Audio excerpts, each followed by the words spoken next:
Welcome to episode 5. Today I am at Top Meadows Farm in Wellington, Florida, and I just got done with another clinic. And I thought this would be a great opportunity for me to explain what I've been seeing in these clinics. The big thing that a lot of riders don't probably know is how much they affect their horse. They think that maybe it's the horse's conformation or previous injuries, their saddle, maybe even sometimes it's their trainer's cues that they don't understand, which impacts their performance. But what we're seeing is that it's all about having this information that can help guide you to understand how you impact your horse. So what the overall theme of today's video is how information is powerful. And I want to show you what the most common imbalances that I've seen in riders and how it might be happening to you. Now, before I forget, make sure you like and subscribe to this channel if you want to know about all things rider performance. All right, so the first thing that I'm going to go over is one of the most common asymmetry issues that I see in riders, and that is being heavier on one side of the hip. So how you can tell when you're riding is you'll see the saddle start to shift over. You might feel like one of your aids is not as effective, or that maybe your horse may start having some uneven development or maybe falling out to one side or the other. So what you can do to test for this at home is do a simple single leg balance test. What does that look like? So you're going to put your hands on your hips. Now, usually people will want to balance like this as far as testing their ankle strength and overall balance. What I like to do is also stress the hip stability, because when you don't have any, then that's when you can see the hip or the weight shift from one side or the other. That, and maybe you've had an injury here or there that has caused that type of compensation. So the way you do this is put your hands on your hips, then you're going to bring your knee up to your waistline, think chest. That way it starts to stress your down leg hip. So you'll put your leg up here, keep that heel down. As I always tell people, keep that heel down, and you're going to hold this for about 15 to 30 seconds. And what you're looking for is, if you're looking in the mirror, are you like this? Are you seeing your leg come in like this? Or are you not able to just stay on that leg in relation to the other leg? Most people, if they're right-handed, their left leg is going to be the dominant leg, meaning a fine motor skill leg. So they'll be able to balance a lot better. You may notice that your ankle may also start shifting, maybe side to side or forward to back. You may have had an ankle injury that is causing a lot of these. So quick check, single leg balance, and what we're really trying to figure out is, are you shifting your weight from side to side? The second imbalance that I see is limited hip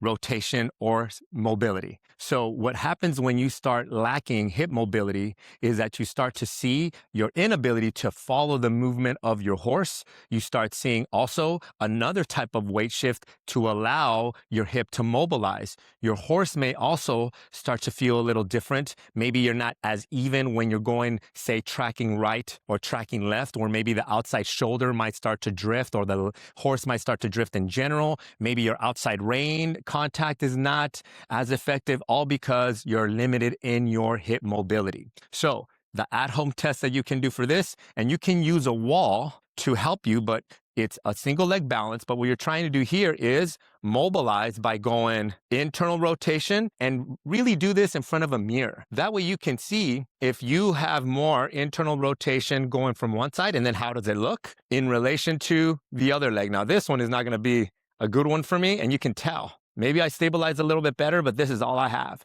You want to get that knee to get kind of close to your hip. It doesn't have to be waist high like this. It can be a little bit below, and you're really trying to figure out how much range of motion can you get going internal hip rotation. You can see mine, that left hip, not as good.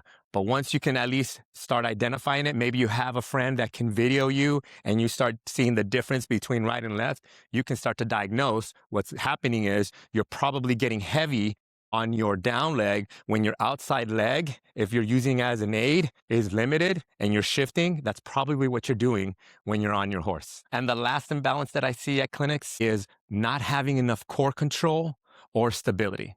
And the way you see this when you're riding is you'll see a collapse in one side or the other. Maybe you'll even see a little rotation. You start losing your contact because now you're starting to move from one side or another. Now, the at-home test that you can do is very simple. Again, get by a mirror or have someone video you. Now, what you're going to do is stand with your feet inside of your hips. Then what you're going to do is have your hands down by your side. The goal is to collapse actually all the way down to one side, trying to get your hand as low as you can to your knee. And then you compare it to the other side. Now, if you're thinking, well, how is that anywhere near a core control exercise or a test? Here's what I always see. When there is either weakness, an injury, say you've had ribs broken before, or because there's weakness, there's tightness, then the ability for you to, we call this lateral trunk flexion, is going to be limited. And when it's limited, your body will start to shift over to one side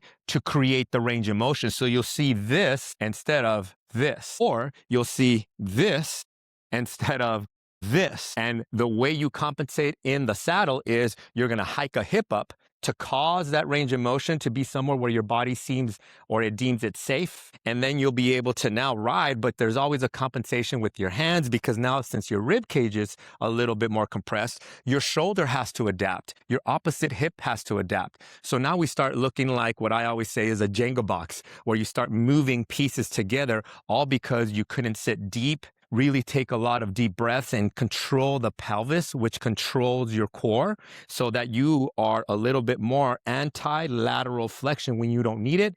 And you can have rotation and all the movements that are necessary without really necessarily influencing your hips. Another analogy that I use for this is that your hips are like a mirror. And they have it's a two-way reflection mirror. First reflection is in your upper body. The second reflection is in your lower body. If your hip starts getting warped, it's going to affect what type of reflection you're going to get in the upper body. So you'll collapse, your hands, your shoulders might start doing something to compensate. If the reflection at the bottom is what you're worried about, meaning a toe might be pointing out, a hip might be opening, or maybe your hip is closing, it's because the core and the hip, the trunk, the spine is not stabilizing enough to be able to have the lower leg that you want. Now, if you see yourself doing one of these, just imagine how many of these are happening all at the same time without you even knowing. But this is normal.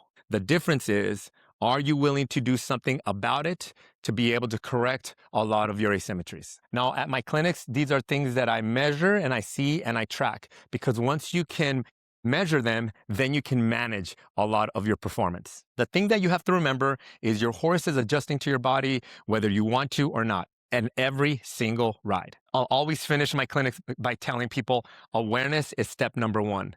Whether you decide to do something about it is your decision. Once you know what your body is doing, you have options. I hope this information was helpful in regards of understanding how to really assess your body at home. Now remember, if you like this type of information, please make sure you like, you comment if you have any questions, and subscribe to this channel, and I will see you all next week.